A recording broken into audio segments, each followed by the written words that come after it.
Welcome to Firsts in Fiction, your first stop for learning to write fantastic fiction. I'm your host, Aaron Gansky, author of The Bargain, The Hand of Adonai series, and Firsts in Fiction. And I'm Alton Gansky, the author of novels and nonfiction works, all book length. I'm Molly Jo Riley, producer of the podcast. And just a quick reminder to those of you listening to the audio-only version, if you're interested in watching us live, you can do that on YouTube, 5:30 p.m. Pacific Standard Time every other Tuesday, or you can tune in at aarongansky.com. Just make sure that you add us to your Facebook and your Twitter and all that kind of stuff so you can get notifications of when we're about to go live. Watching us live is cool because you can follow along in the chat room and you can ask us questions and all that kind of stuff. Sorry, I got my computer's distracting me here. New setup tonight, so a little distracted there. If you're watching us on YouTube, thank you. Please click that thumbs up button. Please subscribe to us, and please tell your friends about us as well. Share it. It really helps us out. We are nearing 200 subscribers. I know that's not a huge number in comparison to some other famous YouTubers, but the way I look at that is this is almost 200 people who are getting free quality advice on how to write novels. So be sure to share with your friends. Subscribe and subscribe often. Yeah. Have I forgotten anything? Quite a bit of echo from you. Do you have speakers? I do not. I'm hearing the echo as well. I'm going to blame Google. I'm hearing an echo from Al, but not from Aaron. Oh, it can't be from me. Am I echoing? Hello? I'm sorry. We don't listen to you. No, I'm not hearing an echo from you. I was getting one from Aaron, so I don't know if it's YouTube or if somebody has speakers playing that's looping in. Apparently, Molly is the only one who is not echoing tonight. So good job, Molly. Mind melding my computer. I'm going to promote you to head producer of the podcast. Wow. Senior producer of the podcast. Well, senior makes it sound okay, but like only old. if you double my pay. Okay, I will do that. All right, well, let's get into it tonight. We are continuing our look at gross anatomy of a novel. This week, we are looking at point of view, which is essential in every work of fiction. It can be very powerful, and it can also be done very poorly. And quite honestly, it's one of the first things that editors look at. If you've got a good command of point of view, they know they are in the hands of a quality writer.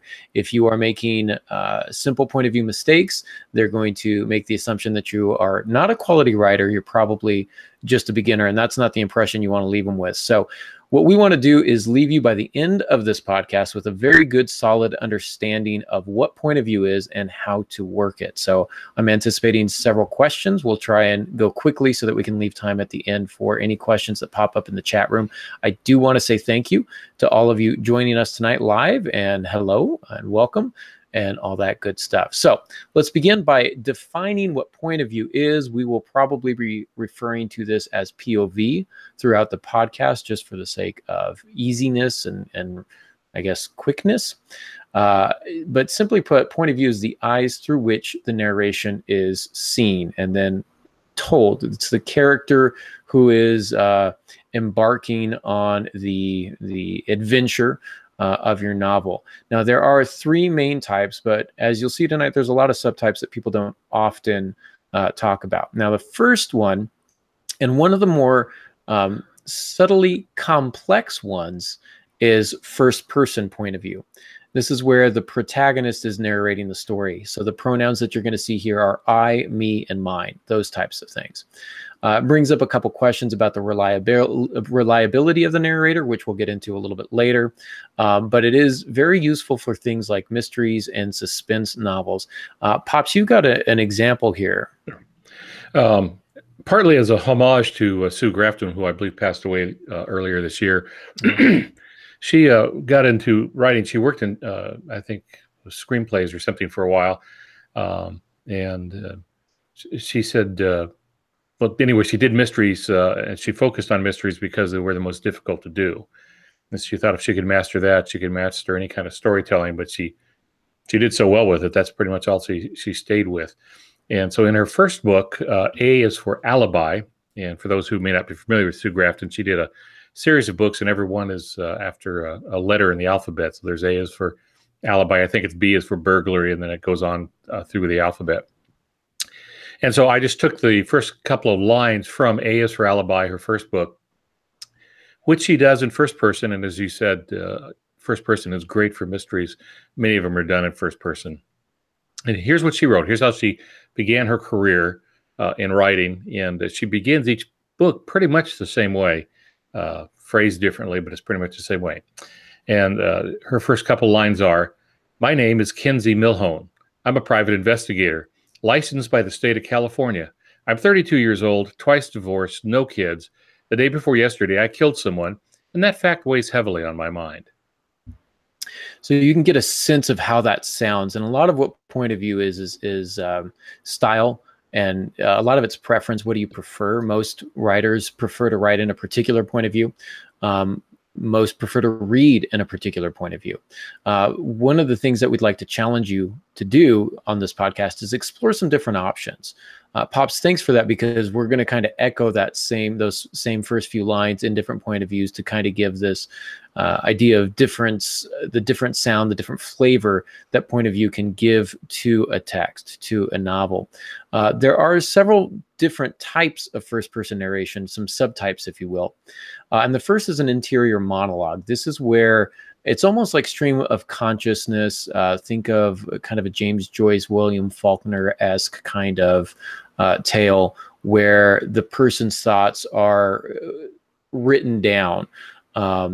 As you can imagine, these sometimes get kind of jumbled, kind of hard to follow.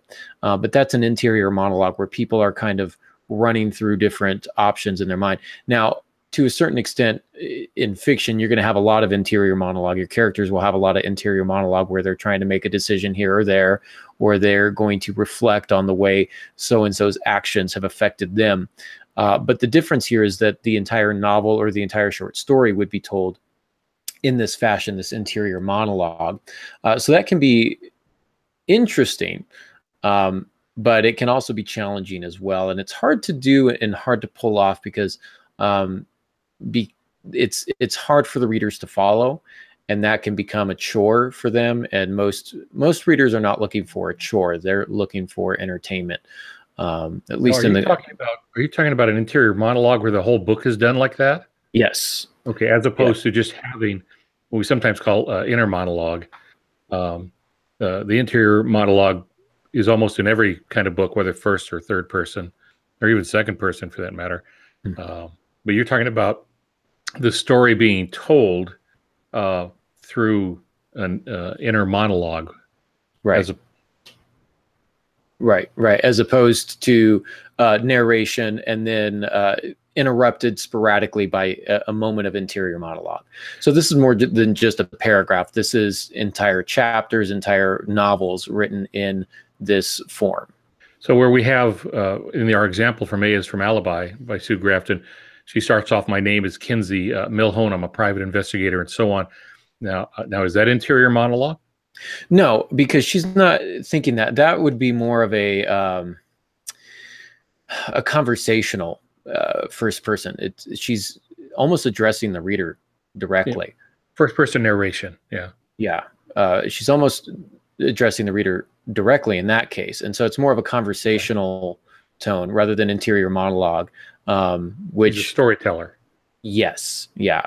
And that would be another one, which I sadly don't even have listed here because I think it's a lot of first person kind of falls into this category, which would be conversational monologue. I've seen this taken to quite an extent where the narrator becomes very animated, and then this happened, and then this happened, and then you won't believe, wait, what's that? No, she didn't say that. She said this. And so it's got this this feel of an interrupted dialogue where whatever the other person is saying is kind of assumed, or you get the sense of what person two is saying based on what person one is saying, but you're only getting person one. That can be very distracting and hard to see. It's almost like writing dialogue, but only one person's dialogue and not the other person's. Does that make sense? Yeah, I think so. I usually think of first person, and most of the ones you read as first person is the protagonist. Here's the narrator. They're the storyteller. So instead of having, as we'll talk about in third person, somebody telling a story about someone, This is that someone telling their own story. Yes. Yeah. Actually, this is called the dramatic monologue. It is in my notes. It was the next one down. I don't know why I didn't register that, but yeah, this would be the dramatic monologue. And this is what most first-person novels fall into, though the degree to the voice of the narrator changes rapidly and widely. Another one would be letter narration. Let's back up a second here. I'm sorry, Aaron.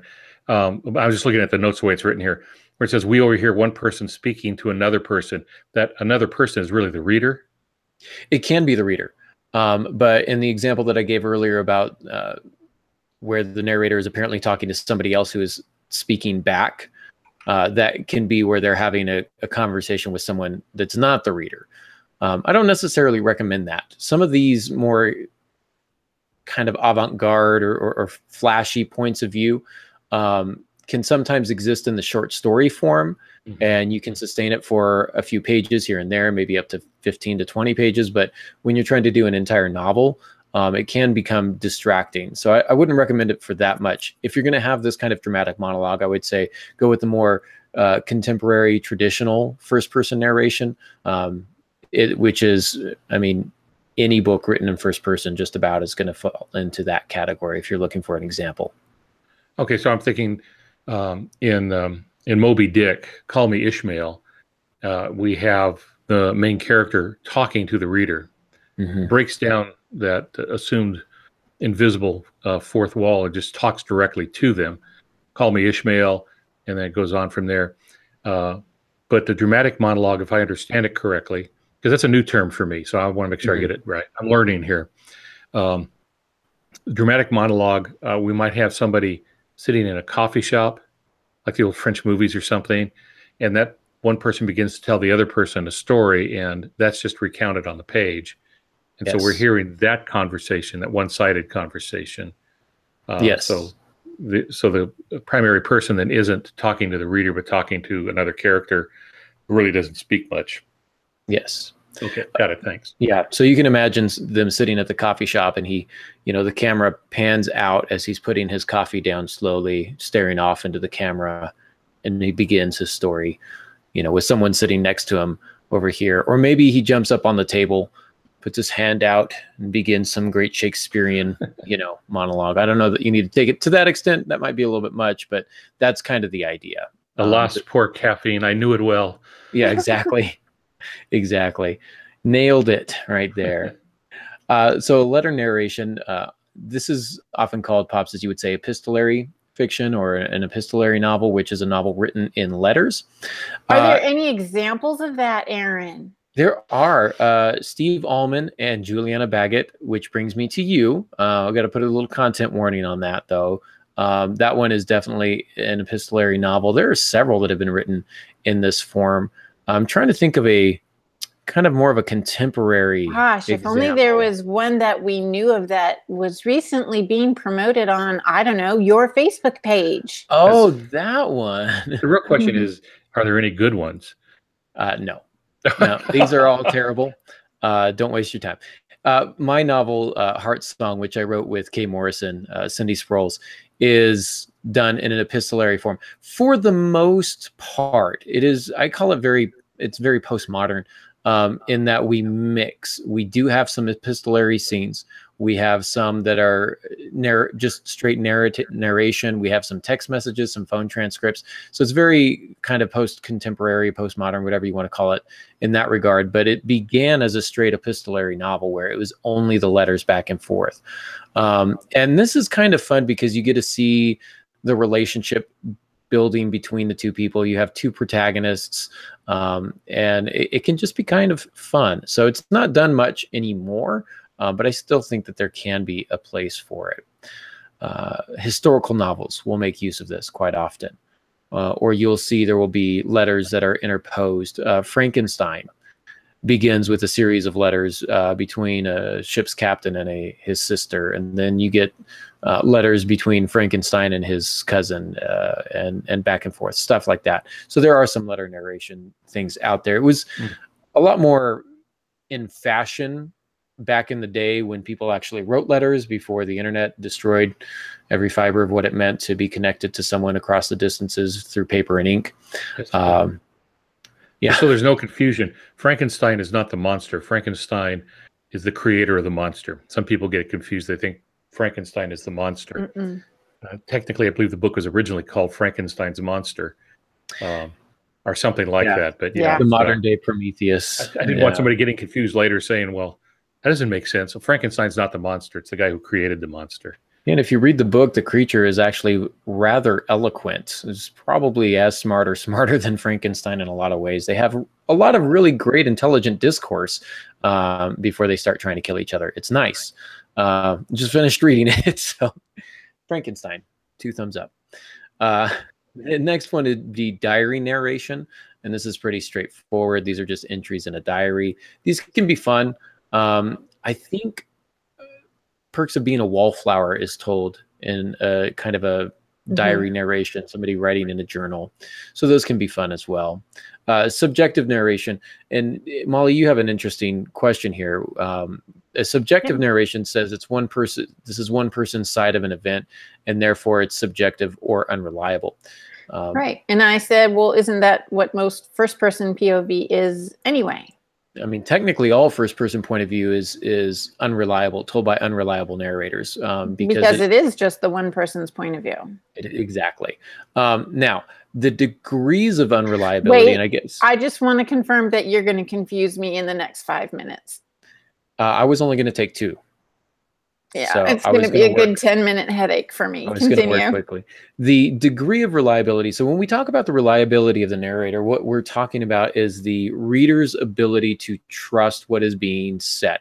If I come home and my lamp is broken and there's a ball on the floor by the lamp, and I have 2 kids staring at me and they both point fingers at each other and say, "He did it."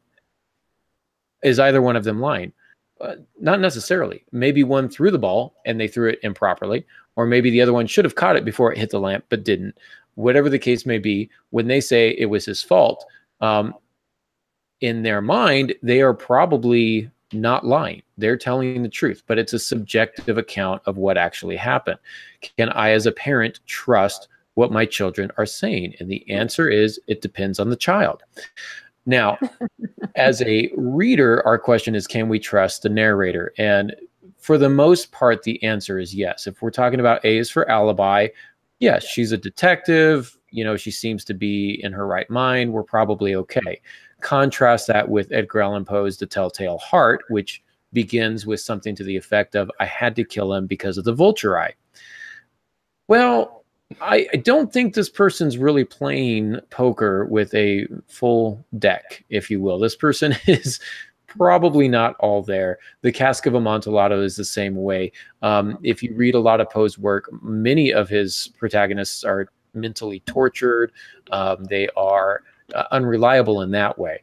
When we read The Telltale Heart, when we get to the end and the narrator is insisting that the heart is still beating, even though he's cut it out of the man, the reader understands this is not the heart actually beating. This is simply the guilt that the man is feeling for his actions. And so what Poe does in that regard is he uses point of view as a tool to play with the relationship between the protagonist and the reader.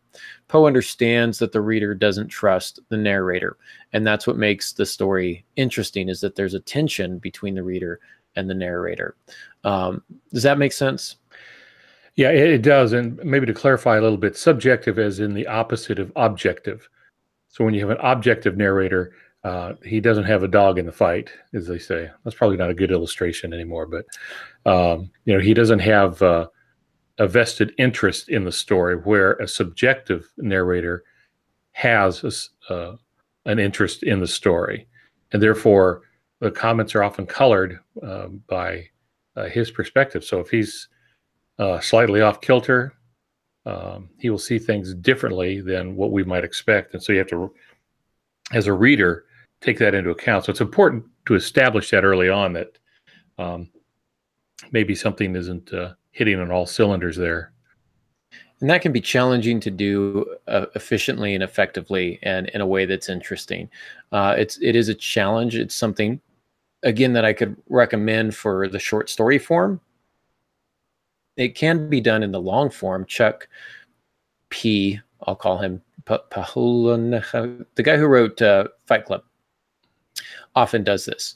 And he does some really interesting first person point of view stuff. However, again, major content warning on his stuff. I would, if you're a delicate reader, don't read his stuff. Well, and old detective novels, you know, like with Sam Spade and things like that. You know, very much a person of the time, talked that way, and would have those attitudes that men would have had at that time. So when he looks at a woman, you know, he's going to talk like a man from the 50s might talk. Yeah. And so that would be subjective narration. And two more here. The next one is a detached autobiography. And this is where the narrator tells about a significant event in a narrator's life, but they are telling the story much later. And so they've got a new perspective on it. And so the example that I give for this one, Molly has dropped out for some reason. I wonder if she's having some internet trouble, but or a cat disconnected her. We don't know. But her question was, is The Great Gatsby, is that an example of a detached autobiography? And I don't really think so, because an autobiography is covers a longer period of time, I guess. For example, if I were to tell the story of my first girlfriend and when we broke up, if I wrote that story immediately after the breakup, it would sound one way. If I wrote it now, it would sound completely different. Now that I've been, you know, broken up with her for who knows how many years, 30 years. Man, I feel old. Whatever it is. Make sure that number is larger than the number of years you've been married. Let's see. Naomi and I have been married for... you got to add at least 1 year more. Yeah, this is not going to go well. So anyhow, the years apart from the event allow the narrator to now make judgments on their own behaviors. The Wonder Years would be a good example of this. Or The Sandlot might be a good example of this. Those are a couple movies that come to mind, where they're talking about something that happened maybe in their childhood or their teenage years, but now years later as an adult, they're able to tell it with a certain, a new perspective. Does that make sense? It does. All right. And the last one is really what The Great Gatsby falls into. And this would be like a memoir or an observer narration. This is where the protagonist is not necessarily, or rather the point of view character is not necessarily the protagonist. If you ask, who is The Great Gatsby about? Well, it's about Jay Gatsby. Who tells the story? Oh, well, that's Nick. Nick tells the story. Nick is the narrator, but he's not necessarily the protagonist. Now, we could arm wrestle over that because there are several people who are going to disagree when I make that statement. But my point is not to argue. My point is just simply to point out that the more interesting character is not the one who's telling the story. And there's a reason for that, because if Jay told the story, it would be incredibly subjective, wouldn't it?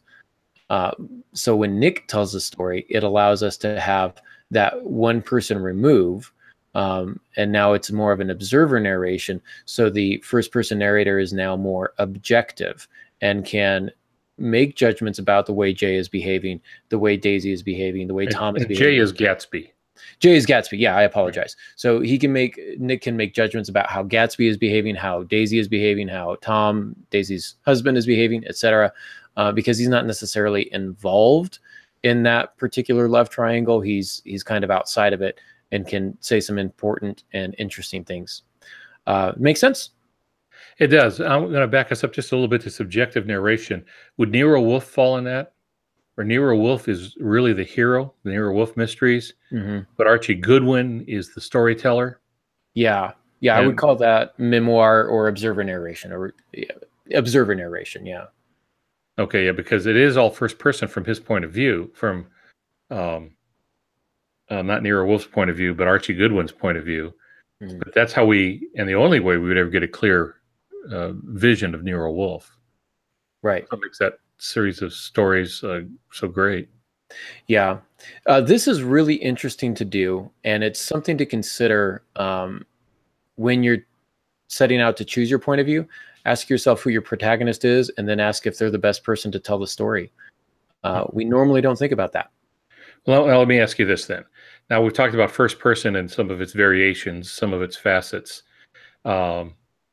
Somebody just starting out, since a lot of our viewers and listeners are new at this, they're making their first attempt at or second attempt at writing a book.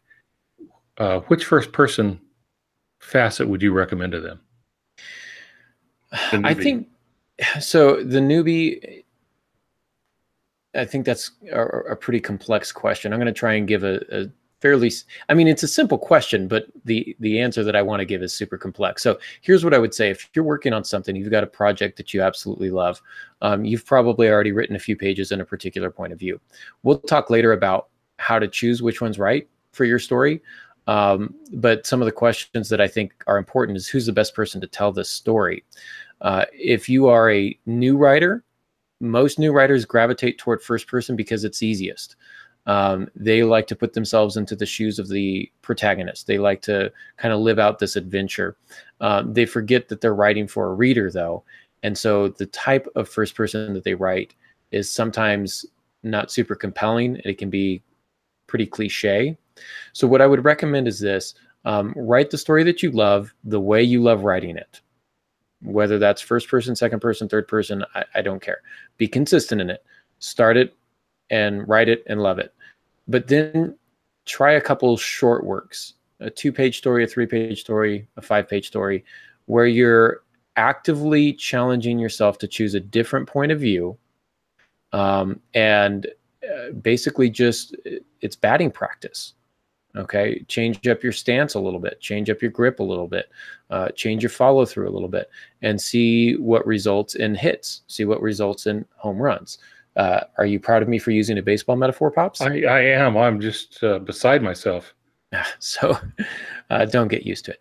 But that's what I would really recommend. And even for the advanced writer, I say challenge yourself. Step outside the box a little bit. And you don't have to do an entire novel in any of these, but try your hand at it. Some of these are really fun.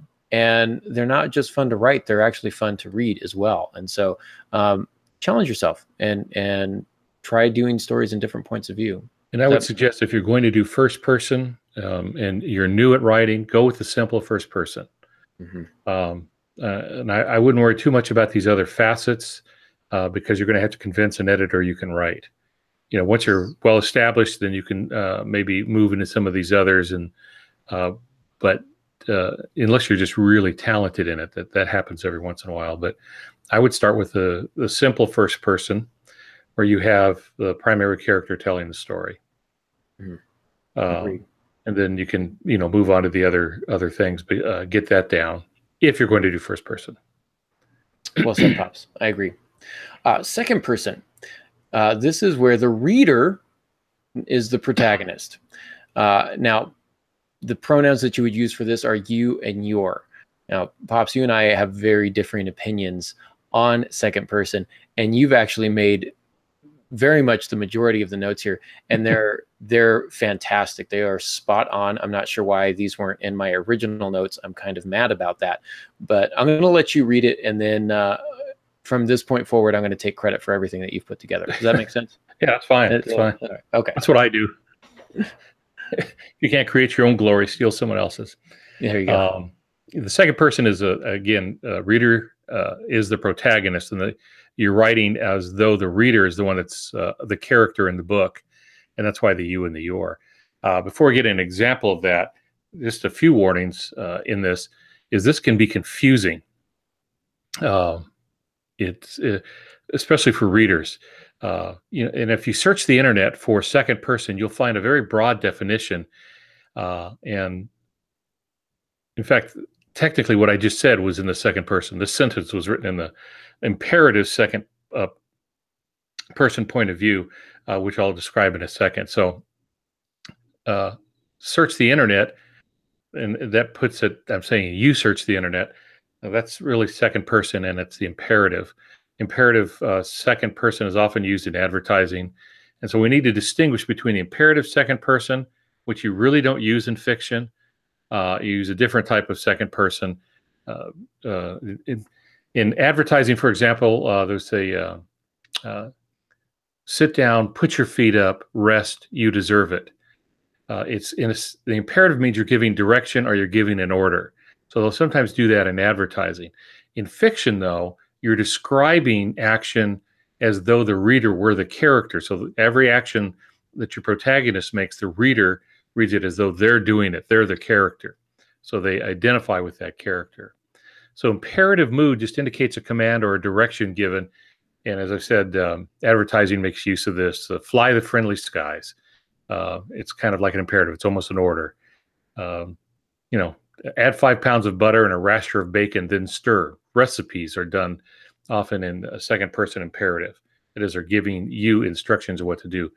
Narrative second person is what we're really focusing on here, is not, it seems to me, truly in the imperative. It doesn't give a command or direction. It just describes action being taken place as though the reader were the character. So instead, it describes actions of the character as the reader of the character. So we go back to A for alibi. If we were to, or if Sue Grafton had decided to start her book in the second person with those same basic lines, it probably would read like this. Your name is Kinsey Milhone, a good name for a 32-year-old female private detective in California. You've been divorced twice, and you have no kids. That bothers you some. Yesterday, you killed someone, and that bothers you a lot. It weighs heavily on you. Today, you're sitting in a one-room bachelorette apartment situated over someone's garage. Okay. And I just got to say, I like that so much better than the first person one. I really do. And this is what I like about second person is we tend to tell stories in second person. Well, not all of us, some of us do. It's natural for us. And when you begin writing that, sometimes you just kind of sink into that voice and it becomes natural. And I think that from a reader's perspective, at some point, this is really just an extension of first person. You're just changing up the pronouns. I understand when I read this example that you've put here, Pops. I know I'm not Kinsey Milhone. I know I'm not a detective. I know I haven't been divorced twice, etc. But I'm willing to suspend disbelief and take on the role of this character. And what I like about it is you've changed this a little bit in getting into how these events have affected this particular detective. And I like that. It feels like the character in these few lines actually feels more tangible and real than the first person example. Does that make sense? Yeah, it does make sense. And it was fun to do. I always have a problem with thinking that you can do a whole book that way because it gets confusing for some readers like me. Because I keep thinking, no, I wouldn't do that. Why would I do that? But I know what the author's trying to do. They're trying to make the action visceral to the reader. So you're doing this, and they're trying to place them in that. And if done properly, it can work. It is more work for the typical reader because we're not taught to read that way. Agreed. This is not... I mean, it might make some people's summer reading list. But it's more of a challenge. And I think that we should challenge ourselves as readers as well as writers. That being said, this is not everybody's cup of tea. But it can be fun. And what I've noticed when I do second person is the reader tends to adapt to it rather quickly, and they forget that they're reading something in second person. It just... Yep. Somehow it just flips in their mind to where they're reading something that's like in first person, but it still has a different impact. I think you can have a great opportunity as a writer to create tension between the text and the reader by writing in second person, if that makes sense. You talked, Pops, about, oh, I would never do that. That's not a decision I would make. But here you're watching someone do it, and you're supposed to be kind of embodying this character. Mm-hmm. And that's going to create some tension between you and the character, between you and the text. And that can be a very powerful tension. However, some readers are not willing to suspend disbelief to that extent. So it's kind of a high risk, high reward, in my opinion. I have seen both narrative second person, as you put it, Pops, and imperative second person. There's some great flash fiction out there. Kind of how-to stories. One of the great ones is How to Set a House on Fire. If you're looking for an example of what second person looks like, especially second person imperative, it's great. You read a story of a man who sets his own house on fire, and it's written almost like a recipe, almost like a how-to book. First you do this, then do this, then do that. So it is that second person imperative, as you said. But when you read it, you understand you're not actually doing this. You understand that you don't have any real plans to burn down your own house. But it does kind of, for me, it almost lets me slip into closer empathy with the protagonist than even first person. I just had a spasm of brilliance. Maybe it was just a spasm. I don't know. But as you know, and as we've probably made clear on previous episodes, I'm not big on second person. But I'm wondering if one of my problems is that second person is almost always told in present tense. That's is that true? Point. Yeah. Well, especially the imperative. The imperative has to be in present tense, second person, present tense. That's the imperative. As a command. But even if you're describing someone, you do this. It's not you did that. You do this. And so it's in the present tense. And I've always had a problem reading present tense. So I'm wondering if that's part of my bias against it. It very well could be. I will say, though, in terms of tenses, man, this conversation is getting very tense. Yeah, I'm going away now. All right. You and Molly. Oh, by the way, I spoke with Molly. She had work stuff pop up, and so she's trying to deal with a few work things. So she's okay. Wasn't technical issues or anything like that. It's just some work stuff. So we hope that she'll be able to join us again before the end of the night. If not, I guess I'll be handling questions. But I completely lost my train of thought now. I don't know what you're going to say. I didn't have your train of thought. I didn't board your train of thought. So it definitely derailed. So moving on. Third person narration. A couple different kinds or types here as well. This is where the narrator and the reader are both uninvolved in the story. They're only observers. So the pronouns that you use for your protagonist is he or she, he or she, him and her, those types of things. Pops, you did really well rewriting this first paragraph of A is for alibi. So what does it sound like in third person? Well, I'm just writing her second draft. So. Yeah, the reason Sue Grafton chose first person, same reason Agatha Christie often did things in first person, a lot of mysteries, is it allows you to legitimately withhold information. The reader can only know what the character knows. If it's in first person, and the character is discovering stuff, you find out when the character finds out. Third person is a little broader than that, has a lot more flexibility. So it's great for mysteries, but it isn't always great for things like adventure, global intrigue, that sort of thing. You want to be the third person. A is for alibi in the third person, might read like this. Kinsey Milhone is a private investigator and has a license from the state of California to prove it. She's 32 years old, been divorced twice, and has no kids. The day before yesterday, she killed someone. That fact weighs on her a lot. And I like that one as well. But like you say, I think first person is probably better for mysteries. We'll get into which one is right and the advantages and disadvantages in a bit. But the first type of third person narration is omniscient. Omniscient means all-knowing. So the narrator can actually see what all characters are thinking and feeling.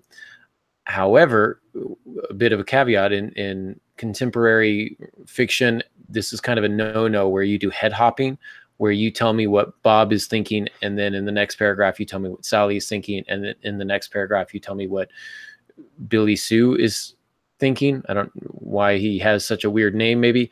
That can get very, very distracting. And so you want to avoid that.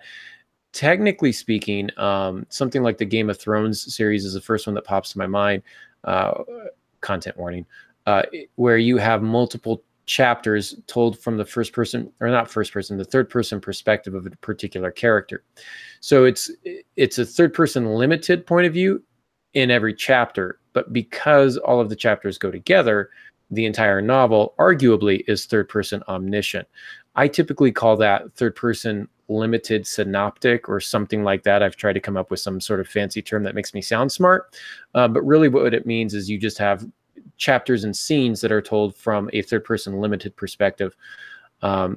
True third-person omniscient, something like Stephen King's Under the Dome, gets really confusing when you have two characters that are arguing, and she's thinking about a fight that she had with her husband, and the guy that she's arguing with is thinking about how bad he needs a cup of coffee, and the groundhog that's running behind them is just really hungry and wants some nuts.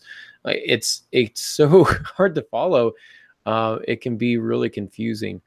He made a lot of money on that novel. My favorite is Dean Koontz is doing a point of view from a golden retriever.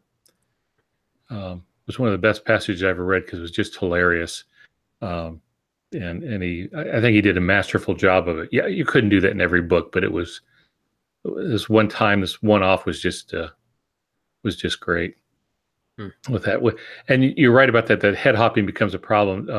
Tom Clancy did this, and I don't really, he did it intentionally. I think he just slipped past editors and rewrites and stuff. But it's when Jack Ryan has become president and he's wearing his tux and he's walking into this, what amounts to a party, and he looks around the room, and then there's a line in italics, which I think was meant to tell us it was somebody else's thoughts. It says, boy, he looks good.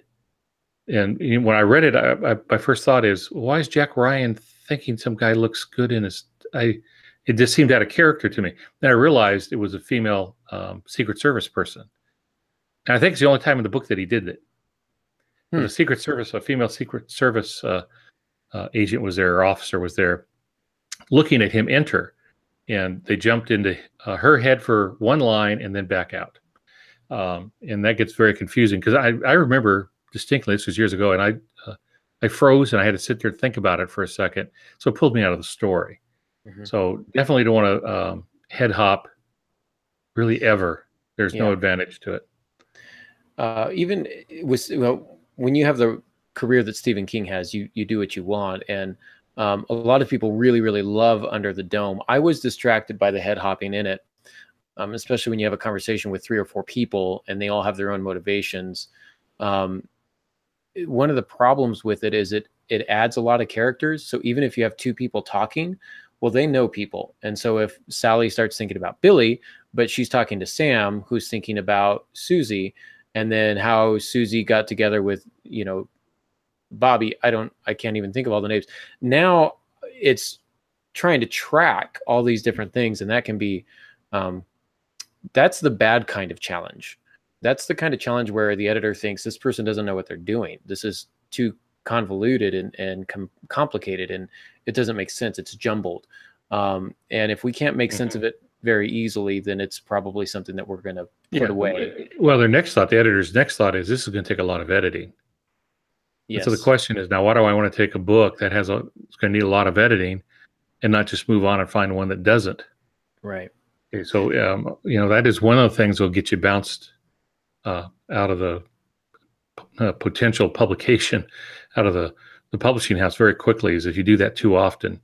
So I try never to do it. It might sneak in every once in a while, but I work very hard not to do that when I'm doing third person. Agreed. Yeah. So Pops, you put some terms on here. You have omniscient distant, which is where the narrator sees into every mind and bounces from head to head. That's right. Omniscient distant. I think I'm trying to remember who wrote the book. I think it was Orson Scott Card, maybe. What is he talking about point of view? Orson Scott Card is so good. So good. He breaks one of his rules, by the way. That's all right. They're his rules. So yeah. Anyhow, moving on. Sorry. Yeah, he is so good. It's irritating. Quality writer. Anyway, the omniscient distance. He showed it as a camera. I believe he was the one in the book that is just far away from what's going on, and shows a little like a beam that is looking into one, into several heads. They're seeing everybody, and so it's really the God point of view where God sees everything and can reveal everything anytime he wants. And some writers will try to make that work, but it gets very confusing. Then there's still omniscience, the omniscient close, and the narrator still knows everything, but only reveals what's in the mind of one person at a time. And then if they have to jump heads, if they have to switch heads, they create a scene, and you put in a hiatus break, which we didn't put in the notes. But for those not familiar with it, a hiatus break is normally in a formatted book, it's a white line between paragraphs that signals to the reader something has changed. And you do that if there's a change in point of view, if there's a change in time, or if there's a change in place. One of those three things. In your working manuscript, you put in 3 asterisks and center them between them so that the people studying it will know that there's supposed to be a white line there. So omniscient close is, it's not that the narrator knows less, it's just that the narrator reveals less. And normally when I use the term distant, what I'm referring to is kind of a removed perspective where the narrator doesn't go into anybody's mind. It's still third person, but they never go into anybody's thoughts or feelings. It's maybe the camera perspective. Mm-hmm. You can think of it that way. I don't see that very often. Normally third person is third person close. So now we've got some questions in the chat room. We've got 10 minutes left. We've got notes left. So I want to go kind of quickly through some of these, but I do want to spend time on explaining that how to choose which one is right for you. And again, I think it goes back to, sorry if you're getting seasick watching the video, I'm on a very unsteady table. It goes back to the questions that you want to ask. Who's the best person to tell this story? What does their perspective add? What is it gonna, how is it gonna benefit my story? I find most people choose their point of view based on what they like to write. They rarely, if ever, choose a point of view based on what's going to serve the story better. I've changed points of views on novels several times because the point of view that I was working in wasn't going to tell the story that I wanted to tell. I needed to expand it. So I went from first person to third person. Or I wanted to shrink it down. So I went from third to first. I am writing a novel in second person. I do have a compelling reason for it, and which I'm not going to get into right now because I don't want to talk too much about my works in progress, but there is a compelling reason why it's being told in second person. And so that's the thing. If you can answer that simple question, why is this in first person? Why is this in third person? What does it add? And sometimes it's just flavor. Sometimes it's just spice. Sometimes it's just style. Sometimes it's just, I like the way this character sees the world. In our chat room, Tess was mentioning that when she tries to write epistolary works, that she kind of reverts into telling, that the characters as they're writing just tell. If we're going to do a letter narration, we need to make sure that the people writing the letters have a very beautiful way of writing. They should have some sort of reason. For example, in A Heart Song, and I don't want to toot my own horn, go buy my book, it's amazing. He said parenthetically. Yeah, exactly. Jeff's character is a musician and a poet. He writes the lyrics to his songs. And so he's got a very interesting and unique history that has formed the person that he's become. And he's got this background in poetry. So he has a unique way of viewing the world and putting words together. So his letters and his skill in communicating in that way is actually a two-edged sword. It's beneficial in some ways, but he also flies off the handle and says things that he probably should not say in very cutting ways. And so it adds to the conflict in that regard. That's what you want to ask yourself. Who's the best person to tell this story? And what's the best point of view? What's going to best serve my story? Pops, I like the way that you say it here in the notes about the writer serving the story. Yeah, the writer must serve the story and serve the reader. The writer never serves himself or herself. Occasionally we'll watch these, like on the Food Network, competition of cooks, like Chopped or something like that. And somebody will present food to the judges, and somebody might say, well, it needs salt, or it doesn't, or it has too much salt. And every once in a while you get a contestant that will say, but I like it that way. To which I always say to the television, but you're not the judge. Okay, you didn't cook it for yourself; you cooked it for them, and that's, to me, just somebody who's so lost in themselves. Sometimes it happens as a writer. I want to tell the story because this is the way I like it, but is it the best way to tell the story? And that's really what we do as writers: is we make that choice and we serve the story, not ourselves. We benefit from writing, but nonetheless, if you really want to be a commercial author. That is, you want to sell what you write, and you need to serve the story and serve the reader.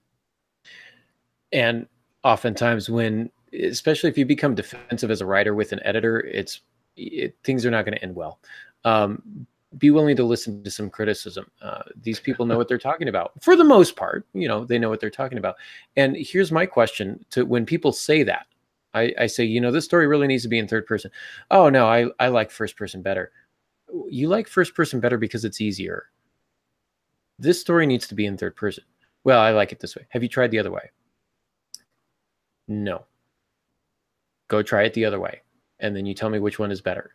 And 9 times out of 10, they come back. I didn't realize this was better this way. Yeah, it's shocking. Have you tried different points of view? Take whatever your work of progress is, take the first 2 pages, rewrite it in a different point of view. Whether that's first person dramatic monologue versus first person, epistolary versus second person versus third person omniscient, take your pick, try it out, see how it sounds. These kinds of experiments can be very, very beneficial to you. So a couple reasons, got to go through these very quickly. Again, they'll be on our show notes tomorrow at aarongansky.com. So if you don't catch it all right now, don't feel compelled to, take all the notes. They'll be up tomorrow.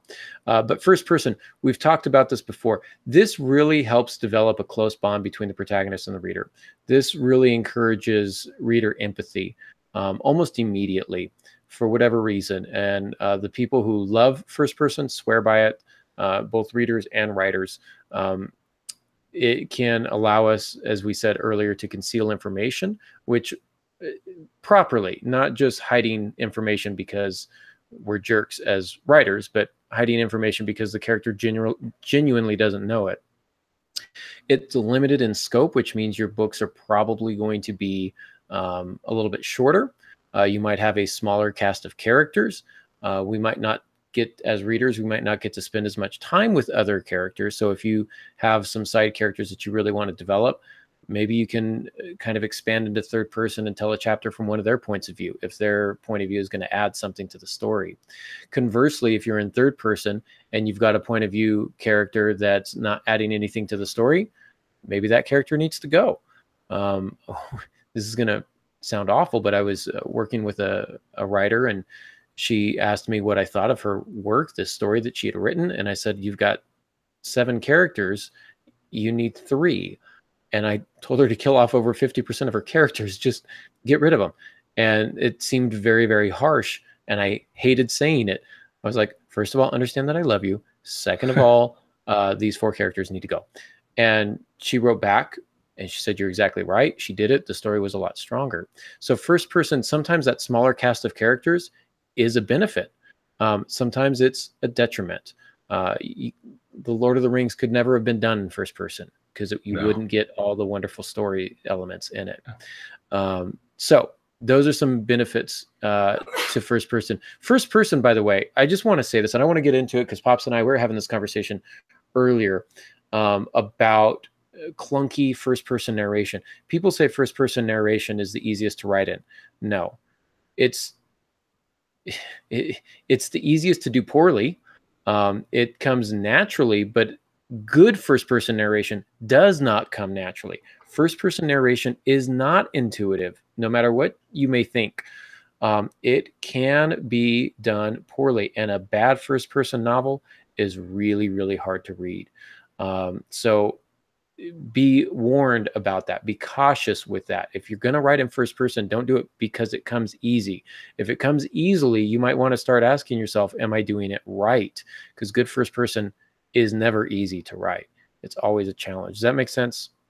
It does. And one of the reasons we did first person in the Harbingers is we had 4 very different characters and 4 very different writers writing about them.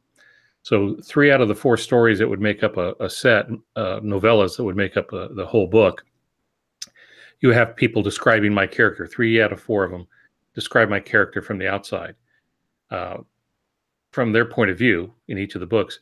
But doing it by first person, the reader got to understand what went on in the mind of Tank in my character. Same thing with the others.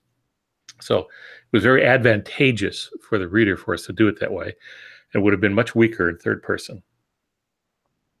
Yes. Agreed. Second person, it's unique and it's memorable. It's a new flavor. It's exciting. Not everybody likes it. It's not to everybody's taste. Again, I think it works. Its home is really the short story, though I will maintain that you can do novels. I'm not aware of many novels that have been written in second person, but some people, Tess, I think, was asking for some examples. Look up How to Set a House on Fire. That's a great example. There's another one, flash fiction, that I can't think of off the top of my head. I can't think of one. A guy did a book. He wrote it in 6 weeks. After his editor had been talking to him, saying, "Don't ever write in second person. It's a lousy way to do things." And he took him a while to muster up the courage to say, "Well, that's what I just did." Yeah. And I had to hand him the book. So there's been a few, but I think it would be very difficult to do a whole book that way. My I think agent, it would be monotonous. Yeah, my agent doesn't mind, so I'm happy about that. So yeah, it's unique and memorable, but it can alienate the readers. It's high risk, it's high reward. Try it. You may not like it. You may not stick with it, but that's fine. Just give it a shot. What I find is when I write in second person, I often slip back into first person. It's really, I have to go back and reread every scene and make sure that I've got all my pronouns right, because it's a very easy slip to make. Third person omniscient. You can be close to many characters. Think of the cast of characters in The Lord of the Rings. That's one of the things that makes it interesting, is that you can have these great, sprawling, epic adventures. It widens the scope of the story. As you said earlier, Pops, you could do international intrigue. You can do suspense thrillers. You can do all sorts of things with a larger cast of characters. And the reader isn't shortchanged by this large cast of characters because they get to spend time with each of them. My Hand of Adonai series, again, at the risk of being self-congratulatory, it's third person omniscient. Technically, it's the third person limited from scene to scene. But the reason I did that is because my characters go on different adventures and they don't all stay together. And also, you get to see a better understanding of the characters because you get to see what they think of each other from their points of view. And so you do get a better, I think, sense of character when you're writing in third person with multiple perspectives. I think it gives you that opportunity. However, as we said, the head hopping can be distracting. If you're not doing it properly, it can get boring. Sometimes you can have too many characters. And that's one of the big drawbacks is if you're going to have third person omniscient, if you're going to have these chapters from each character's perspective, every character has to have a unique perspective. They've got to sound different, and it has to further the story. If it's not, then that's a character that needs to be pulled out, or at least their point of view needs to be pulled out. And so there's some things there. I've seen some non-traditional points of view. And Pops, I thought I'd just ask you real quick if you'd seen some. I've seen the first person, multiple first person narrators. Epistolary novels kind of fit that bill. The Harbinger series works that way. But I've seen other novels written by one person that have multiple first person perspectives. Well, the Harbingers work that way because we were making novellas first and then combining them into a book. Right. Okay, so you only had first person, one point of view through each novella. Then you put them together, but they're shown as separate books, which worked out. I have seen them mix first and third. I think Angie Hunt's done that a time or two. So I've seen them switch that in a book. Usually you don't want to do that. Not right away, at least. Yeah, especially starting out. When she's done 100 books or so. So, and sometimes you can also see third person done so close. When we talk about limited, so close, it's the same thing as first person, except you have an outside narrator. It's not done on the character's voice, it's done in the narrator's voice, but the only thing revealed is what that character knows. So you can write that close if you want. So it's a bit of scale that's available to you. I've also seen first person omniscient, The Lovely Bones, and the one that's told from Death's perspective, the World War II, The Book Thief, Marcus Uzel, written from the perspective of Death. So it's first person omniscient because Death can see everything and everyone and know what they're thinking, etc. So it's almost told from a God's perspective. I'll use God's in quotes here, but really interesting, unique type of a flavor to that. So those are some of the interesting ones that I've seen. Anything else, Pops, before we go to questions? No, let's do some questions here. All right. Oh, Tess spoiled The Great Gatsby. Oh, I was going to read that someday. Yeah. So she made actually a really good point. Thank you, Tess, about Gatsby being dead at the end. So it would be really hard for him to narrate the story. However, it didn't stop Alice Sebold from writing The Lovely Bones, where her character is dead at the end of chapter 1 and goes on to finish the story. So let me see. I've been trying to keep up. People keep typing things and scrolling me down. I think I'm caught up. I'm sorry. See what happens when Molly's not here?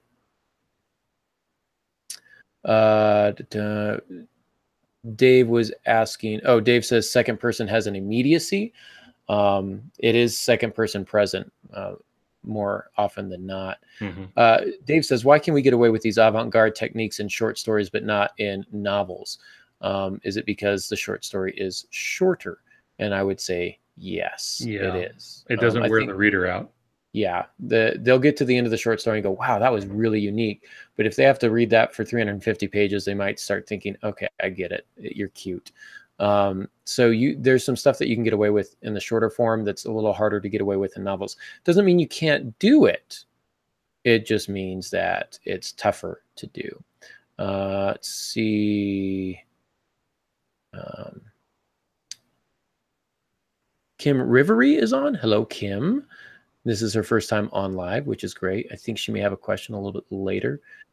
Even if writing in third person restricted, sometimes rewriting, not changing the type of point of view, but a different character has helped me define a story. Oh, writing from a different character's perspective. Yes. Okay.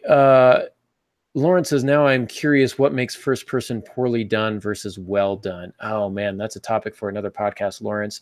To make it, not to put too fine a point on it, the first thing I notice are cliches that are just overdone. Melodrama, first person lends itself to melodrama quite often. A lot of writers don't know how much information they should put in and how much they shouldn't. So a lot of times they'll say something, new writers especially will say something like, I unlocked the door, I turned the knob, I opened the door, I stepped into the room. Why do we need all that? You know, I had to get there in a hurry. I ran to my car, I unlocked the door, I opened the door, I got into like a lot of that stuff. Also things like, you know, Bob walked up behind me. Well, how do we know it's Bob if Bob wasn't there to begin with? So he's behind you. How do you know it's Bob? Yeah. Yeah, you can't see him because he's behind you. So now you have to say, well, I heard footsteps. I turned around. It was Bob. So there's some, you know, debate about how to do first person. For me, the sign of first person, a quality first person writer, is somebody who trusts the reader and can say, I had to get there in a hurry. I jumped into my car and was on the 15 freeway 5 minutes later, whatever the case is, where they trust the reader to close those gaps and they don't waste time with useless, clunky descriptions. Pops, what would you say is the mark of a quality first-person writer? Well, it's true in its voice to the character, but it's not overdone. You're getting to the heart of the matter and you're sticking with that. So it has a certain streamlined nature to it. Really, the best way to learn to write first person is to read it. And one of the things I found that's helped some writers is to open a first person point of view book and start typing it in, start copying the pages. Now, I don't mean copying them as in a copier. I mean actually typing them in, because it gives you a feel, the motor skill that you need necessary to do that, and you begin to notice things more and get a feel for it. Now, you're not going to steal it, of course. You're just going to delete it, but you'll see how they handle that. That's really good for any type of writing. Copy it out of a book that's been published. It's already been through the editors, and it'll help you with knowing where quotation marks go, what to do with punctuation and quotation marks, and just slowly type it in, and you'll get a feel for it. And you, as Dave points out in the podcast, the first-person narrator has to be an interesting character. Mm-hmm. They've got to have a unique way of seeing the world. Archie Goodwin, Sherlock Holmes, which is first person, but it's the secondary character. Which would be The another sidekick. memoir. Yeah, another memoir, observer, narration. That's right. So, Yeah. Dr. Watson is doing all the writing on it. So it's his perspectives in it. But he's an interesting character. Mm-hmm. Yeah, and Nick, to a large extent, is his own character. Nick in The Great Gatsby, he's got his own things that he's dealing with, and he's learned something from the experiences watching these other things happen. And so he is still the protagonist, or you could argue a protagonist of the novel, but it's his story in the same way that it's Gatsby's story. Gatsby's story has an impact on Nick, and so Nick is a good choice for a point of view character in that way. Also, it allows Nick to say things about Gatsby when Gatsby's being an idiot, or about Daisy or Tom when they're being idiots, or when everybody's being an idiot, because, I mean, that's what it is, right? What does Fitzgerald write about? People crying and getting drunk. So rich people crying and getting drunk. So and partying. And partying. Yes, there's that too. So I think that is all the questions that we have. We're a little bit over, but that's okay because Kim joined us a little bit late. Glad to have you here, Kim. Thanks for joining us. Sad we missed Molly halfway through. Work sometimes does that, but we'll make sure that we tell her y'all said hi. And Pops, you have anything before we start signing off? No, I don't. Not off the top of my head. All right. Speaking of voice, that's what we're going to cover in 2 weeks. That'll be July 10th. And that'll be Gross Anatomy of a Novel, Voice. So make sure you tune in 5:30 p.m. Pacific Standard Time for that. In the meantime, if you're looking for us throughout the week, you can find Molly at franklymydearmojo.com. You can find Pops at altongansky.com. And you can find me at aarongansky.com. So as always, thank you for listening. And until next week, good writing.